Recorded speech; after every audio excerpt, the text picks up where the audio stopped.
எடு எடு யாரு இந்நாட்டு அமைச்சர் விசக்கொடி வாழ்க வாழ்க வாழ்க சொல்ல. இந்நாட்டு அமைச்சர் விசக்கொடி வாழ்க வாழ்க. நான் ஓட்ட கேக்குறா இந்நாட்டு தாலியாத்த பசங்க எத்தனை கப்பல் அட்வான்ஸ் வாங்கிட்டாங்க. சர்வசக்தி நாடக மண்டலத்துல ஆள்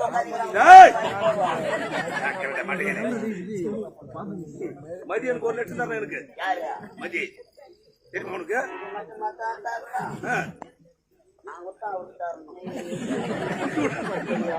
மேடம் மேடம் சொல்றா படி. நம்மளாவது கடன் வாங்கிட்டு வெளியே சொல்லாது உள்ள போடுங்க. நான் நினைத்தா இந்த சத்தியமணி நாடு நாய் சுடக்கூட வாய அதுக்கு சூடு தாங்க முடியல.